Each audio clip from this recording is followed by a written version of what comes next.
because the people of Kenya have known now that it is possible to transform this nation. The people of Kenya have come to appreciate that what a leader promises, he or she must deliver. I am very confident that the people of Kenya will judge all of us as leaders on account of our track record, what we promised, what we have delivered, and what we stand for going forward as a people and as a nation. And therefore, I want to encourage you that don't be too bothered about the noise and the noisemakers. Ndio Waswahili wakasema debe tupu haliachi kutika. You know, the noise and the noisemakers, it is because they do not have the content. They do not have what it takes. They do not have the plan. They do not have the roadmap. They do not have the agenda for taking our country forward. That is why they are engaged in insults, name-calling, noise, and other retrogressive things. Bishop,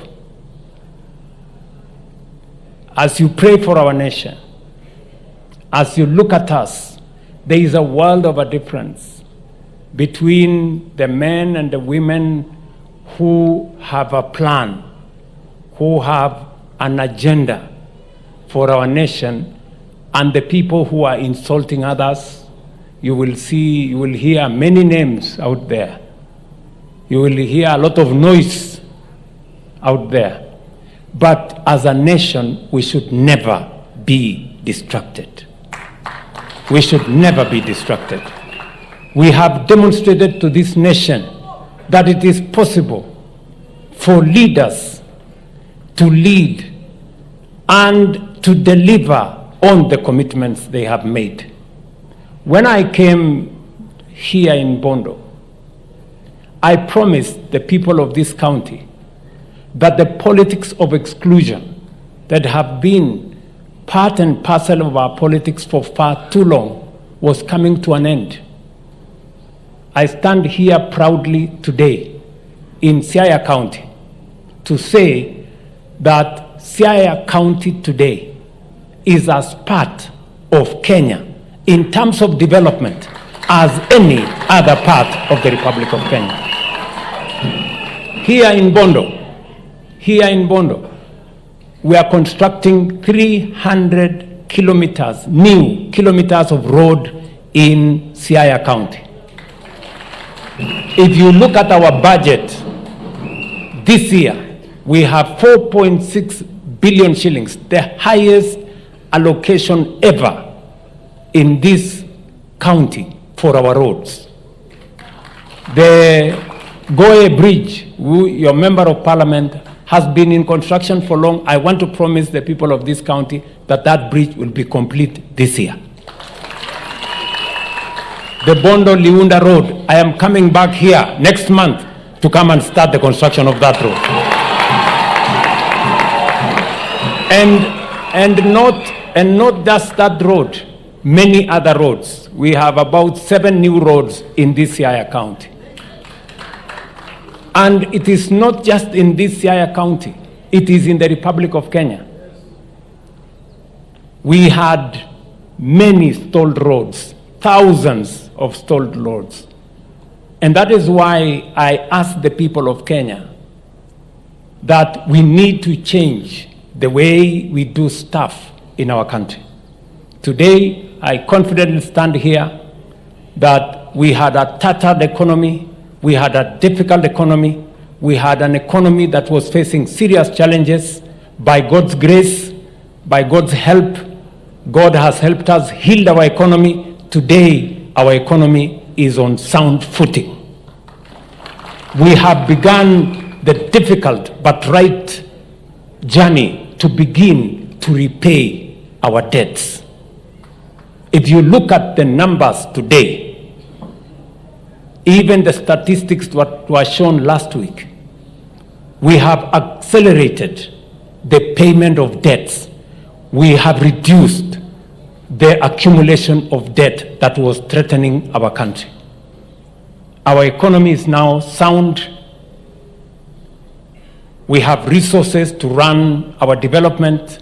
Today in Kenya, we have 6,000 kilometers of roads under construction. We have returned all the contractors that had stalled our roads because there was no money. We have now raised 175 billion shillings for our roads. We are in the process of raising another 120 billion shillings for our roads. And now we will have resources to run our roads infrastructure projects for the next 1.5 years. We made a commitment, which commitment many people were not sure we were going to keep, on matters to do with housing, development of markets, development of hostels.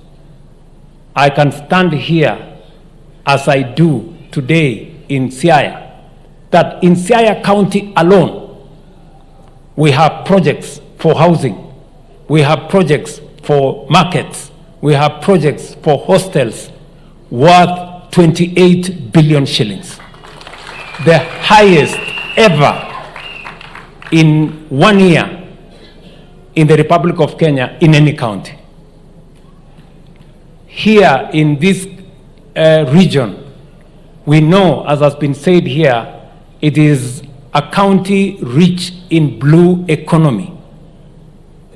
Because I made a commitment that we are going to drive out exclusion, we now have projects in our blue economy in this region worth 10 billion shillings. We have 10 landing sites going on. I committed that we are going to build a pier here in Usenge. We are also building another pier in Asembo Bay. And we are going to transform this region and its blue economy, using its blue economy resources. And therefore, as I stand before you as Christians, I want to tell you that we are marching forward as a nation. Our economy is now stable. Our food security is secure. Our development programs are ongoing. Our young people, the heart of our nation, we're going to deploy their energy, their talent, their knowledge, their expertise in many areas as we create jobs for them. We now have more than 500,000 young people from Kenya working in different cities in the world. We've sponsored over the last 3 years. We have close to 650,000 young people, engineers, architects, plumbers, masons, carpenters, electricians, working in our housing ecosystem. And we have many more, and I was very proud this morning to open the Siaya Community ICT Hub here, sponsored by the party leader of ODM, signaling the relationship between the private and the public sector.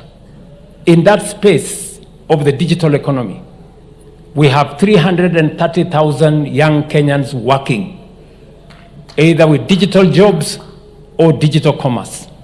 Our plan is to make sure that by next year, 1 million young people will be working, will get jobs in the digital economy space. And these are demonstrable numbers. That is how we are going to transform our nation. Noise, insults, name calling, and noise makers will not change our country. We've seen it before. We know the results. So, musikuwe na wasiwasi. the party of ODM under the party leader and the leadership of ODM, I did commit that we are going to be faithful to our relationship. It is going to be a relationship of equals. It is going to be a relationship with a win-win outcome. We are going to tell the citizens of our nation what we have achieved as broad-based. On Tuesday, we welcome them, the naysayers and the noisemakers and those in between, to come and listen to us. We know where we want to take this country.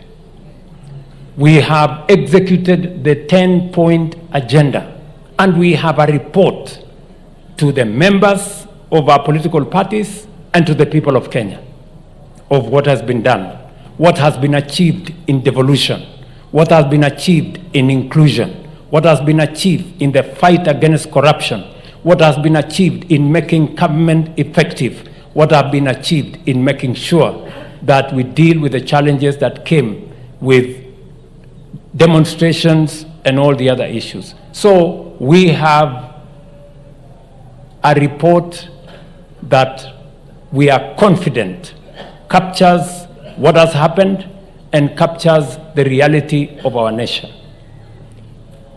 Therefore, as we move forward, mimi nawauliza ndugu zetu wote tushirikiane. Kenya hii kwa mapenzi ya Mungu